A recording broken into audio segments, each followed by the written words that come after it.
दोस्तों नमस्कार। VK knowledge electrical में आप सभी का स्वागत है। दोस्तों आज की इस वीडियो में बात करेंगे आईटीआई होल्डर्स के लिए करंट और अपकमिंग वैकेंसीज़ क्या क्या हो सकती है, यानी अभी वर्तमान में आपके लिए कौन कौन सी भर्ती चल रही है, जिनकी आपको तैयारी कैसे करनी चाहिए और कौन कौन सी भर्तियां आने की पूरी संभावना है, यानी अपकमिंग वैकेंसीज़ कौन कौन सी हो सकती है, उन्हीं सब पर चर्चा करेंगे। वीडियो को लास्ट तक ज़रूर देखना, आपके हर एक सवाल का जवाब देंगे और टॉप मोस्ट 15 वैकेंसीज़ के बारे में आज अपन इसमें चर्चा करने वाले हैं कि कौन कौन सी अभी चल रही है और कौन कौन सी आने वाली है। लास्ट तक ज़रूर देखना वीडियो को। वीडियो पसंद आए तो लाइक ज़रूर करना और अपने दोस्तों को आगे इसे फॉरवर्ड ज़रूर करना। हमारे चैनल पर नए हो तो दोस्तों चैनल को सब्सक्राइब ज़रूर करें। किसी भी टेक्निकल एग्ज़ाम की आप तैयारी करते हैं तो चैनल पर आपको काफ़ी वीडियोज़ मिल जाएंगे। चैनल की प्लेलिस्ट में जाकर आप देख सकते हैं और हमारा ऑफिशियल ऐप डाउनलोड आप कर सकते हैं, जिसका लिंक डिस्क्रिप्शन में दिया हुआ है।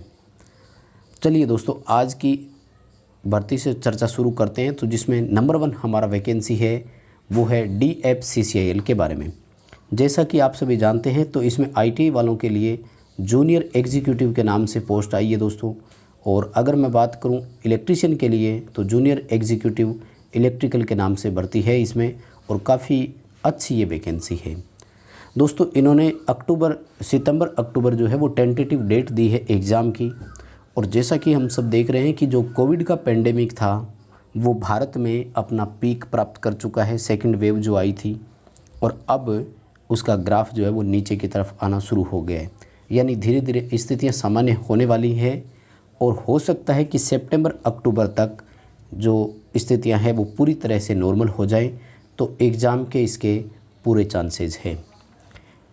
अभी आपके लिए मेरा इतना ही निवेदन है कि आप DFCCIL को सितंबर अक्टूबर को टारगेट मानकर ही अपने एग्ज़ाम की तैयारी करें। अभी के हिसाब से 100% एग्ज़ाम होने की पूरी संभावना है, क्योंकि जिस तरह से स्थितियां नॉर्मल हो रही है अक्टूबर तक पूरी तरह से पोजीशन जो है वो नॉर्मल हो जाएगी, इसमें कोई शक नहीं है। तो अभी आप DFCCIL में अगर फॉर्म अप्लाई कर चुके हैं दोस्तों तो इसी की तैयारी करना शुरू कर दीजिएगा। और रही बात जिनका रिज़ल्ट अभी आया तो ध्यान रखें वो अप्लाई नहीं कर पाएंगे, क्योंकि स्पष्ट उन्होंने कह दिया था कि 31 मई तक जिनका रिज़ल्ट आ चुका होगा वही अप्लाई करेंगे। और जैसा कि आप देखते हैं कि रिज़ल्ट जो आया था वो बाद में आया था।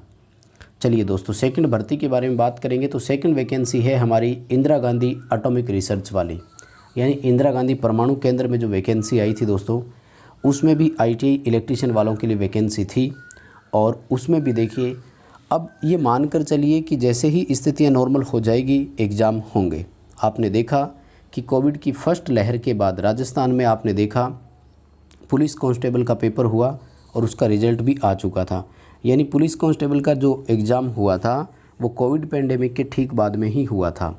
इसी तरह से आप और एग्जाम्पल देख सकते हैं, जैसे UPPCL TG2 का एग्ज़ाम हुआ, तो एग्ज़ाम होने की पूरी संभावना इसकी रहेगी।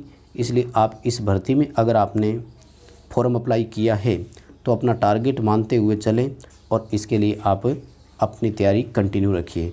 देखिए अगर आपने किसी वैकेंसी में फॉर्म अप्लाई नहीं भी किया है ना, तब भी मेरा आपसे निवेदन रहेगा कि आप अपनी स्टडी को रेगुलर ज़रूर रखें। दोस्तों आप इलेक्ट्रिकल में हो तो हम सब इलेक्ट्रिकल में जानते हैं कि कंटिन्यूटी का कितना महत्व होता है, कितना इम्पोर्टेंस होता है। तो आप अपनी निरंतरता इसमें बनाए रखें।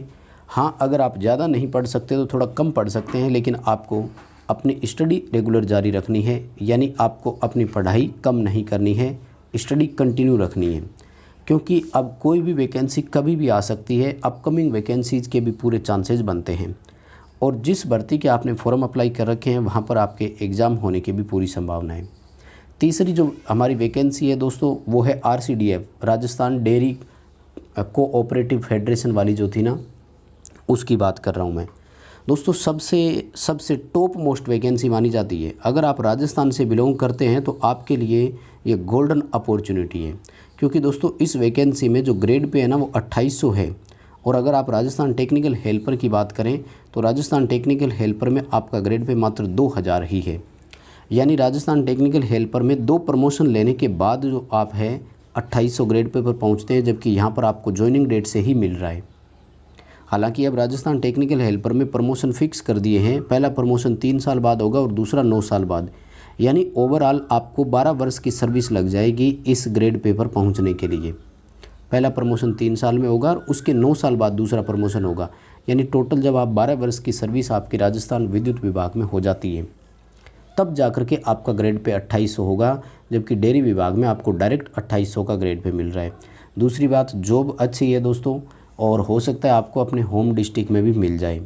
और डिस्ट्रीब्यूशन से जब कंपैरिजन करें, राजस्थान विद्युत वितरण से कंपैरिजन करवाएं तो जॉब रिस्क की भी इतनी नहीं है, बहुत कम रिस्क है इस जॉब में। तो आप अगर इस डेयरी वाले में फॉर्म अप्लाई किया है तो इसको टारगेट बनाइए।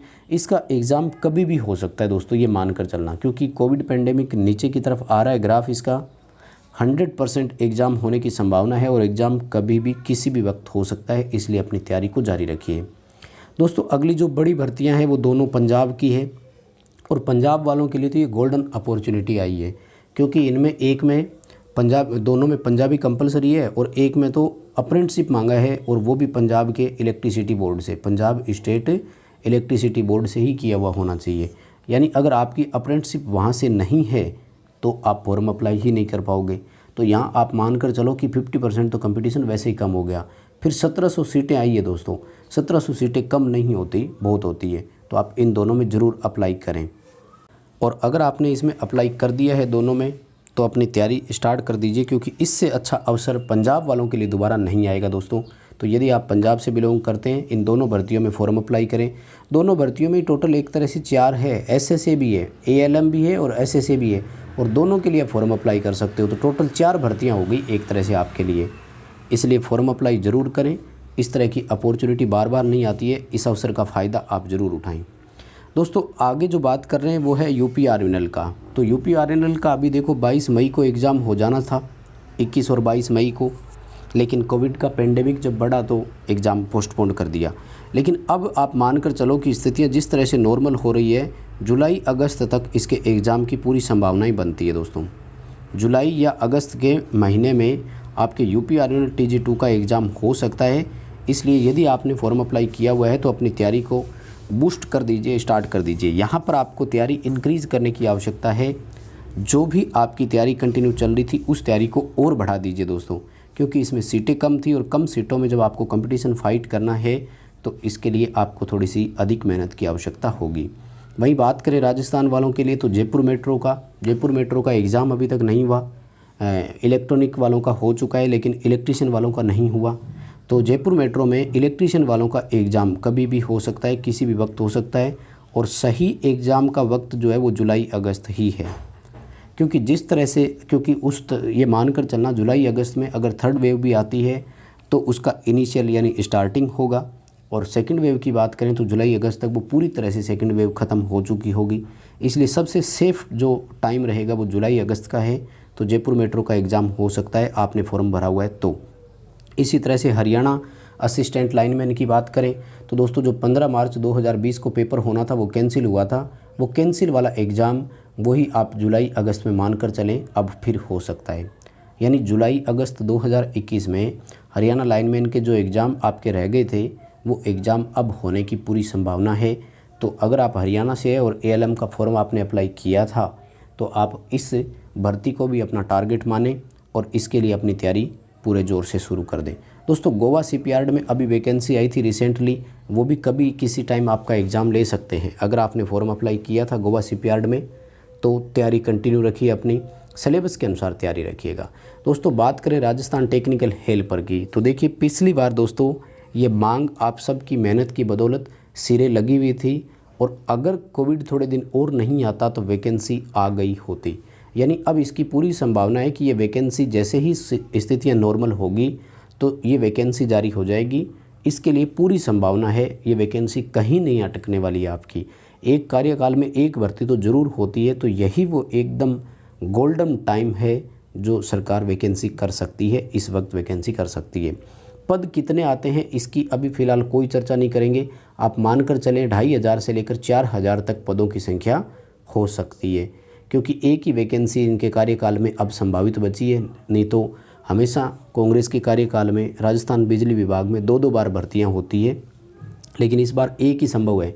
तो 4000 पदों तक भी अपन उम्मीद लगा सकते हैं। अगर आपने कोई भी फॉर्म अप्लाई नहीं कर रखा है दोस्तों अभी तक और आपकी ITI कंप्लीट हो चुकी है, तो आप राजस्थान टेक्निकल हेल्पर को अपना टारगेट बनाएं और इसके अनुसार आप अपनी तैयारी शुरू कर दें। हमारा ऐप डाउनलोड ज़रूर कर लें इसके लिए, और वीडियो कोर्स अवेलेबल है वहाँ पर। वैसे ऑल इंडिया में किसी भी एग्ज़ाम की आप तैयारी कर रहे हैं तो भी हमारा वीडियो कोर्स आपके लिए बहुत बेनिफिशियरी रहेगा। अगली वैकेंसी दोस्तों PhD की है, यानी राजस्थान जलदाय विभाग की। तो पिछले 10-15 वर्षों से इसमें कोई भर्ती नहीं हुई पूरे तरीके से अगर माना जाए तो पूरे चांसेज है यहाँ पर भर्ती होने के, और यहाँ पर खूब सारे पद आपको देखने को मिल सकते हैं। यानी ITI वाले मोस्टली अब जो लगेंगे वो जलदाय विभाग में ही ज़्यादा लगेंगे, वाटर वर्क्स में ही सबसे ज़्यादा लगेंगे। बिजली विभाग की अपेक्षा इस विभाग में और अधिक या ज़्यादा संभावनाएं बनती है विद्यार्थियों के लिए सिलेक्शन की। अगर बात करें दोस्तों MP के लिए, तो 2018 के बाद MP में कोई वैकेंसी नहीं आई। 2021 में MP PGCL का एग्ज़ाम हुआ था, उसका भी कोई रिजल्ट नहीं आया। तो MP में पिछले 3 वर्षों से कोई भर्ती नहीं आई, स्पेशली विद्युत विभाग में। और MP TO की भी वैकेंसी आने वाली है। तो मध्य प्रदेश से आप बिलोंग करते हैं तो आप मध्य प्रदेश इलेक्ट्रिसिटी बोर्ड और जो आपका व्यापम में जो आपका TO का वैकेंसी आता है ट्रेनिंग ऑफिसर का, इनकी वैकेंसी के पूरे चांस है। दोस्तों बिहार में भी 2018 में आई थी पावर होल्डिंग कंपनियों में वैकेंसी, उसके बाद कहीं नहीं आई। तो BSPHCL जो है Bihar state power holding corporation limited, इसमें भी आपके वैकेंसी की पूरी संभावनाएं बन रही है, पूरे चांसेस बन रहे हैं। तो आप अपनी तैयारी यहाँ कंटिन्यू कर दीजिए। बात करूँ मैं दिल्ली मेट्रो की, तो दोस्तों अगर संभावनाएं इसमें भी व्यक्त की जा सकती है, सब कुछ नॉर्मल रहा तो 2021-22 के बजट में आपको दिल्ली मेट्रो में भर्ती देखने को मिल सकती है। और वहीं अगर DRDO की बात की जाए तो दोस्तों ये भी हर 3 साल में भर्ती करते हैं, इसलिए 2021-22 में DRDO में भी आपको भर्ती देखने को मिल सकती है। दोस्तों यही थी 15 बड़े अपडेट हमारे पास विभागों के बारे में। वीडियो पसंद आया तो लाइक ज़रूर करें, दोस्तों को फॉरवर्ड ज़रूर कर देना, चैनल पर नए हो तो सब्सक्राइब ज़रूर कर लेना। और इन सभी भर्तियों के लिए चैनल पर काफ़ी नोट्स आपके लिए अवेलेबल है और वीडियो कोर्स ऐप में भी अवेलेबल है।